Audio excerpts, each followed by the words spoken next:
Joining us now, Senator Tammy Duckworth, Democrat from Illinois. She's a member of the Armed Services Committee. Senator, thank you for your time. It's so good to be here. And by the way, I served under Elijah Cummings as a brand new congresswoman, and he meant a lot to me as well. Very special. I thank you for mentioning that. Let me ask you about this commitment that was made behind closed doors that the minority leader says came from the chancellor, but he would not say it publicly. If the point is to influence Putin, how much do you lose by Chancellor Scholz not saying that out loud in front of cameras? Well, I think it's important for Germany to continue to maintain leverage over Russia, and whether or not they'll shut down the pipeline is one of the ways that they can maintain leverage. I know that Germany stands strong with the United States, and I have no question as to Germany's commitment to stand with us should we need to impose sanctions on Russia. So you do believe that, although we did not hear it from the chancellor yesterday, that Germany has agreed, has committed to shutting down Nord Stream 2? I think that they are committed to doing it, but that's what it requires. But, I have no question that they would stand with us if that were the case. Okay, so let's listen to this exchange between the president yesterday and a reporter on that point. I want to get to another angle of this, and this is the president yesterday.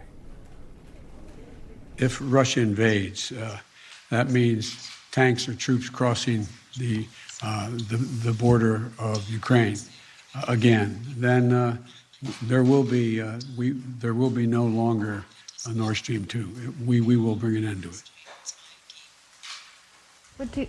How will you do that exactly, since the project and control of the project is within Germany's control?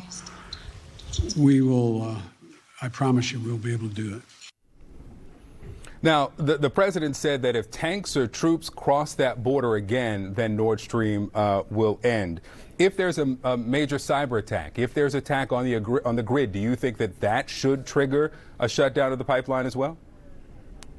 I mean, I think certainly that should be on the table as part of what we do in response.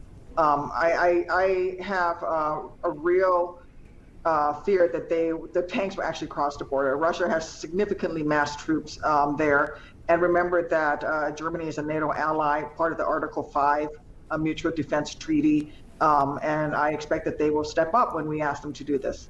How far along in the negotiations are you all on this sanctions package, this bill? We were pretty far along. I think there's a lot of agreement between both sides of the aisle on this. This is one thing that we are firm, which is that we must maintain our commitment to NATO. We must maintain our commitment to helping Ukraine. I'm from Illinois, by the way, and so I have real concerns because the first NATO ally on the other side of the border is Poland. And Poland has a significant relationship with the Illinois National Guard. We're in a state partnership for peace program where we've been training the Polish military for 30 years now. And so should Russia invade Ukraine, the Illinois National Guard will be among the first to receive a notice of that happening. And so I do think that the way forward is through negotiations, is diplomatically. I don't want us to have to go to an actual, pulling up of forces and of troops. But we're ready. We're prepared to defend NATO if we need to. We heard from the Ukrainian defense minister today that as the Russians and the Belarusians in the north of the country are engaged in these exercises, these drills, there will be drills within Ukraine at 7 or 8 sites at the same time. What's your degree of concern that something could go wrong and they could accidentally get into some conflict that would violate the border there with Ukraine?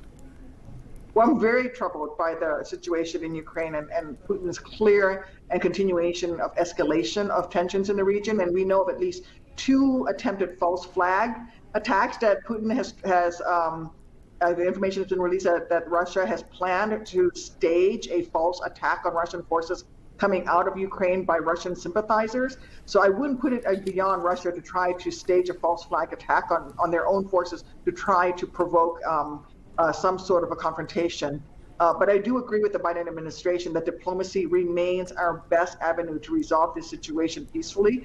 I think that if anything happens, it probably will not come about as a result of a mistake by Ukraine, but more as a result of a false flag attack planned by the Russians. As we've caught them twice now planning such an attack. Senator Tammy Duckworth, thank you for your time. Thank you.